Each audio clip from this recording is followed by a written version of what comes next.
Hello everyone, welcome back to Free Indeed. I am Cypherpunk, and I'm here with the awesome Legend of Grimrock today. Right now this game is top seller on Steam, and you can pick it up for $13, and you are not going to be disappointed if you pick up this game. I've spent some time playing through its campaign, and I can tell you this game comes with a hearty recommendation. Absolutely love what they've done here, and I'm excited to show it to you guys today.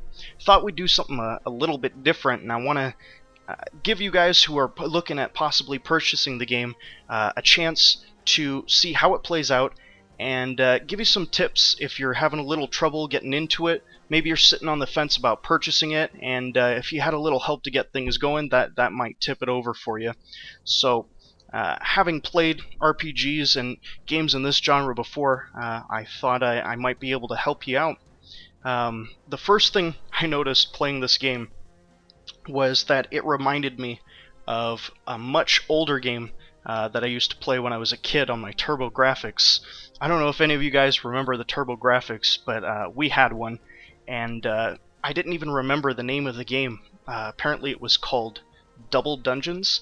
If any of you guys have heard of that, leave a comment down below in the video, and I'd love to hear about your TurboGrafx experiences.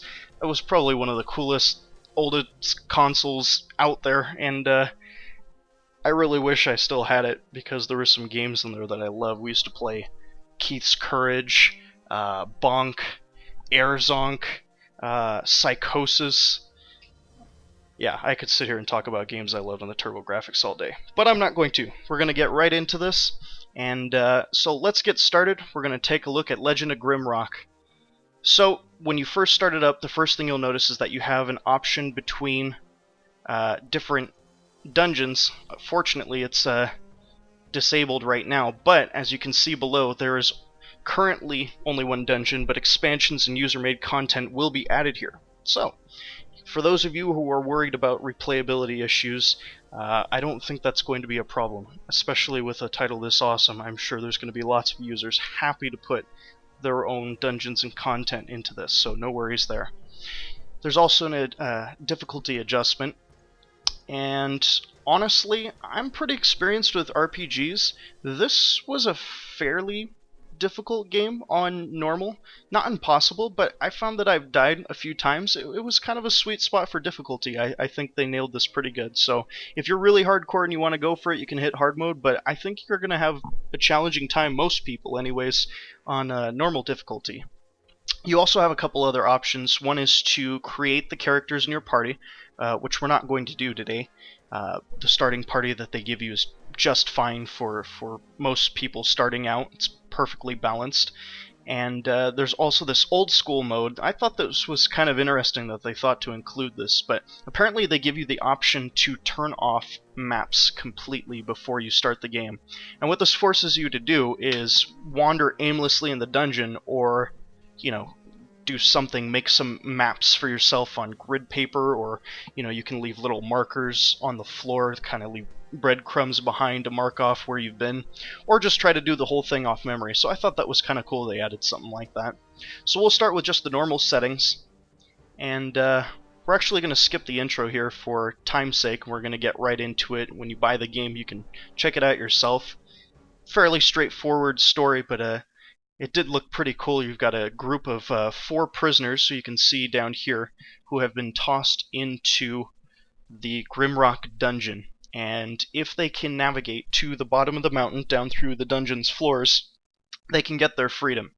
So the entire game is your management of this party of 4 heroes or prisoners, and trying to help them to survive this ordeal. So nothing overly exciting, but that's okay. It's just setting the stage for an excellent game that I think you're really going to enjoy. So, first order of business, my number one piece of advice to you when you're starting out this game is to take some time to plan your party. Now, you notice I skipped the custom character creation, so I'm not talking about setting up custom characters. What I'm talking about is planning out the development of each of these individual characters for the best effect when you're playing the game.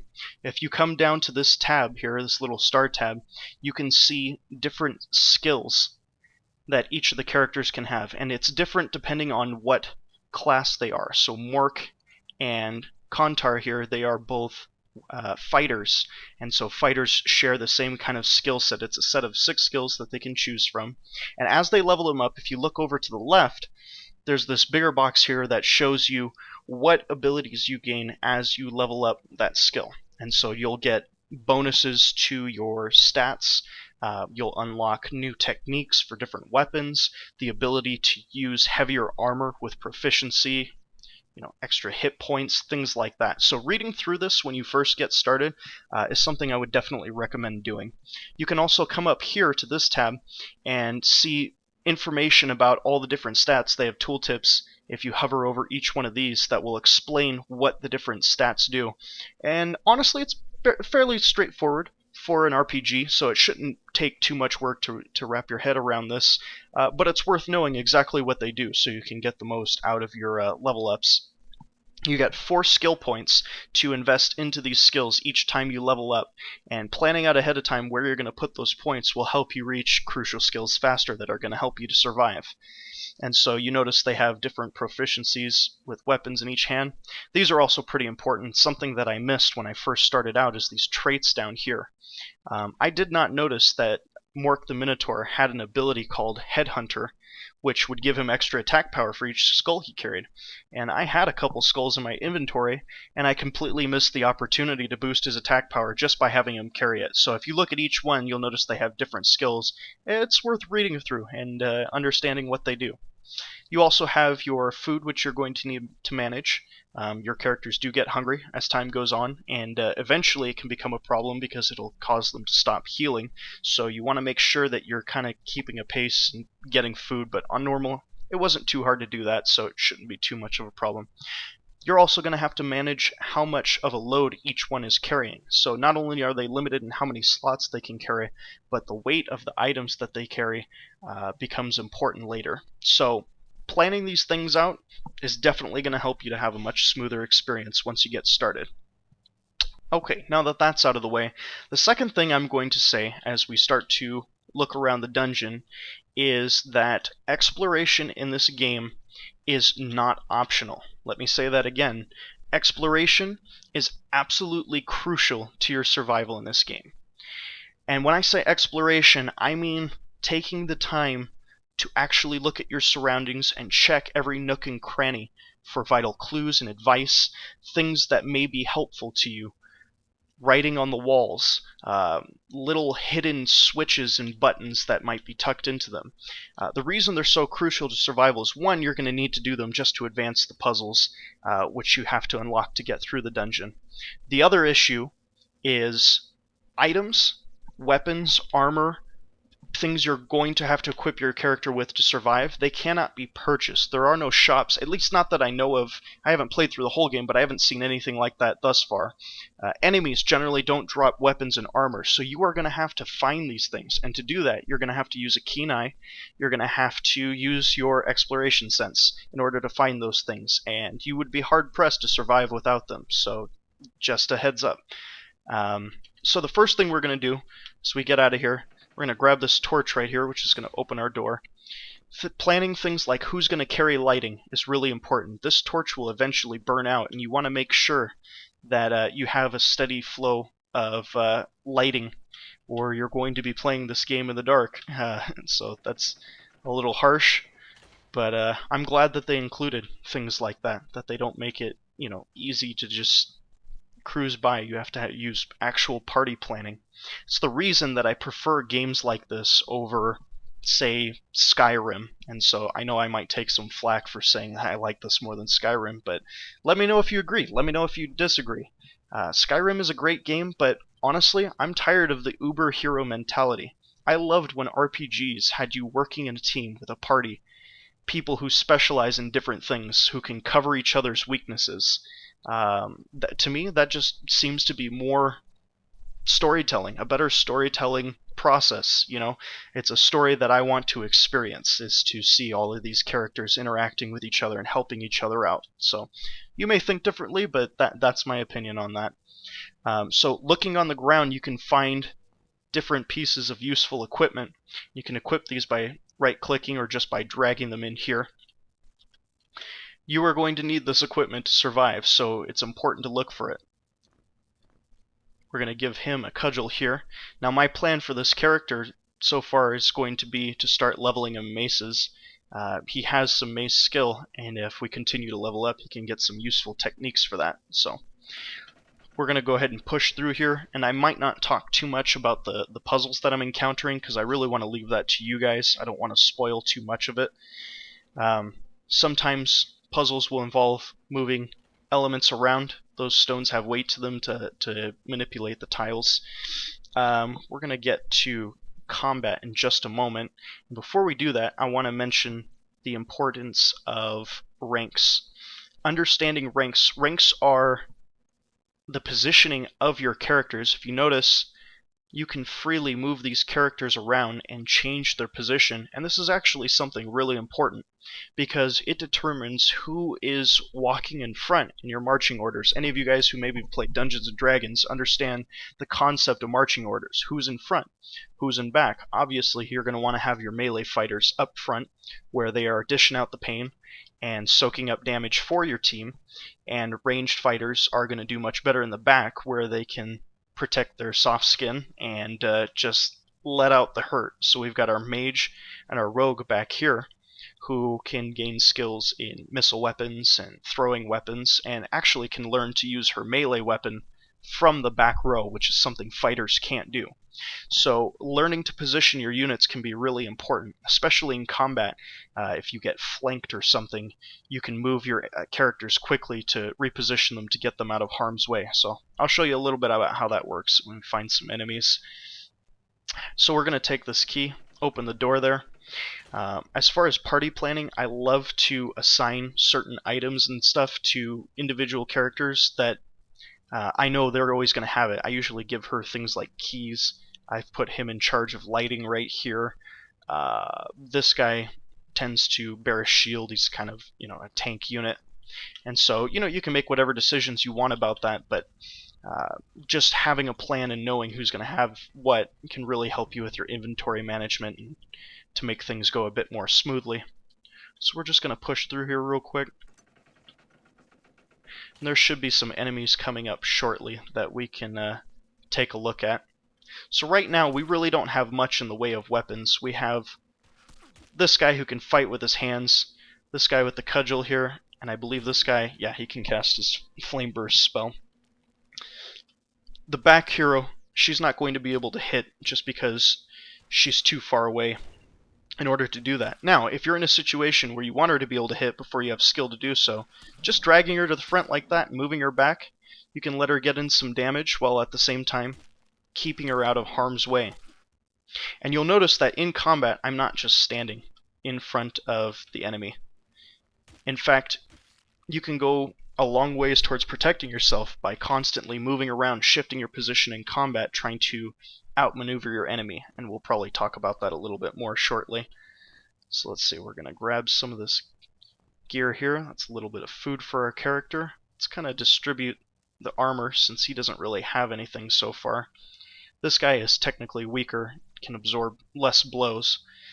In between rounds in combat, I would recommend just taking a moment, hit the R button, and rest up real quick, and you'll notice that your characters will heal as time goes on.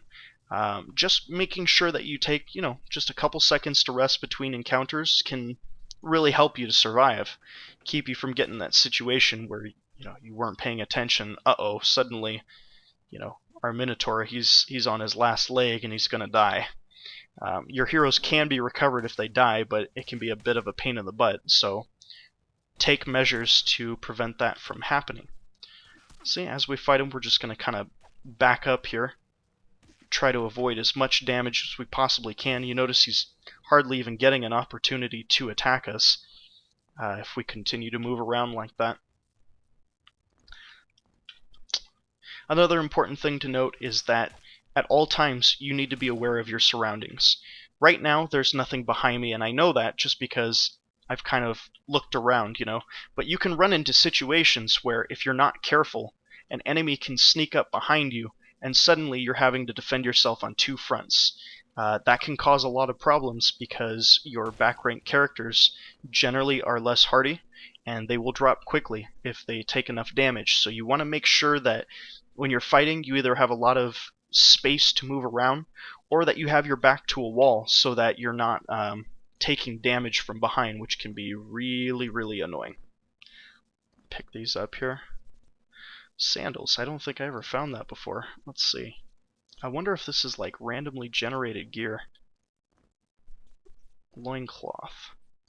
I did find the loincloth before. We're going to go ahead and put the loincloth on our front character, the Minotaur, just because it gives him a boost to his attack power, and this guy likes to do damage. Let's see. Switch out the pants.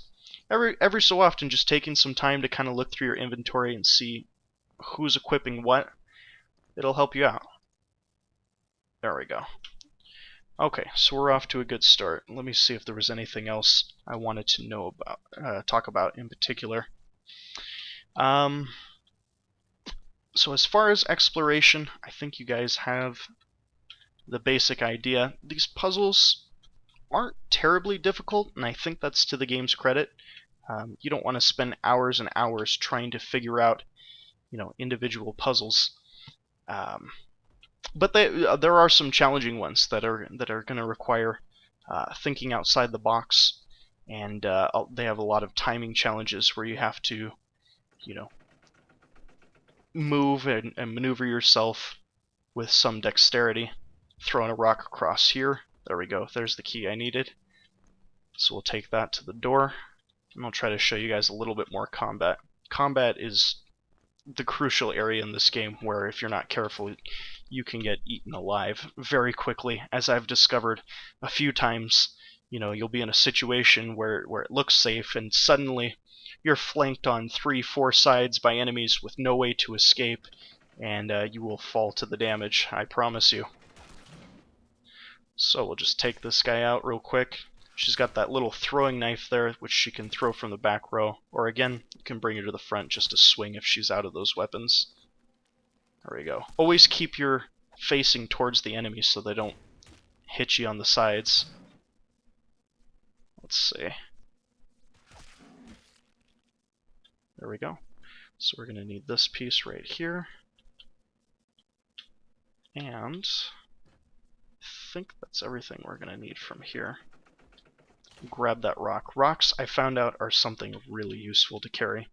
Even if they don't do the best damage, carrying half a dozen rocks is going to go a long ways towards helping you solve the different puzzles in the game. We're probably not going to see any advanced scenarios of combat just because these snails don't attack very quickly and they're fairly easy to drop. You'll notice that if you time your attacks properly, you can hit these snails. Let me see if I can get it to do it. You can hit them at a timing that will actually interrupt their attack. I don't know if the snails actually respond to that, but I've noticed that with the skeletal warriors especially, they have an extremely high DPS just because they attack so quickly. Well, if you're attacking them back in a steady rhythm, it actually serves to interrupt their attacks, and it can help to keep your team alive. So something to keep in mind. I hope I get a chance to show you that before the video's over. Try not to make this too long. Let's see. Having a mage in your group is going to be a good idea if you're doing a custom build, just because otherwise these scrolls and equipment that you find are going to be absolutely useless. I would recommend at least one mage in any group, especially since they have the ability to hit large numbers of enemies simultaneously. Let me see, I'm looking for one of the eyepieces. I know I'm moving a little quickly and probably missing things that I wouldn't normally miss. Keep an eye on what kind of equipment you're putting on your characters, only because if they're equipping something that they're not proficient with, it can hurt their ability to avoid damage. Oh, I think I went the wrong way out of here. I need another one of these eyes. So you just want to make sure that you're not hurting their ability to avoid damage, as that can really hurt them.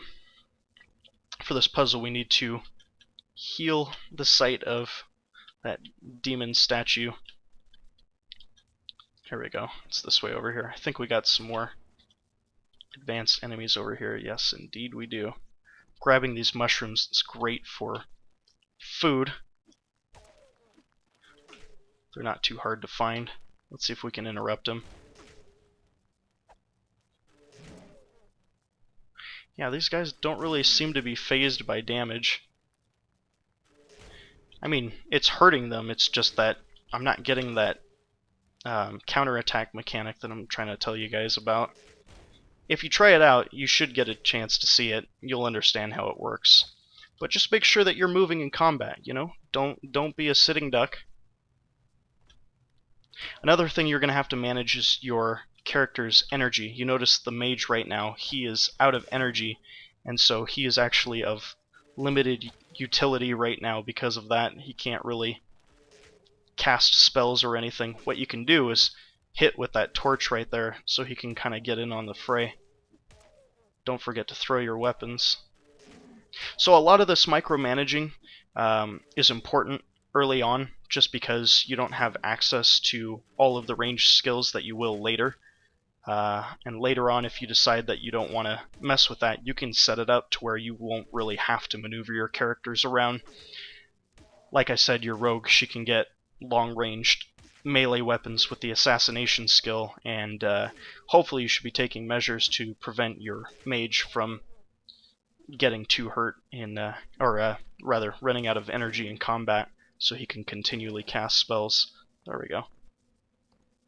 Okay, so this is a situation right here. You notice there was another enemy in there. You may just want to back up and just take some time to rest right here. You notice that I'm not doing this right near the enemy. If you do that and an enemy stumbles on your position, you're in a situation where you can end up taking even more damage. They'll wake you up with a sneak attack, and very often somebody will die as a result of that, so something to keep in mind. But resting is also going to heal up our mage so he can continue casting. There we go, just keep moving back. Also, when you're out of combat, it might be a good idea just to have your mage have spells queued up. That way, as soon as you get into combat, he's ready to go and cast something. There we go. Yeah, I did that like a boss. Alright. So we'll hit one more of these here. I think we're not very far from the end of this dungeon. I generally like to keep the map on. So we'll kill this guy and take a look at it. It's really not that hard. You just keep moving. It's like boxing, you know, if you just stand there, you're gonna get smacked around.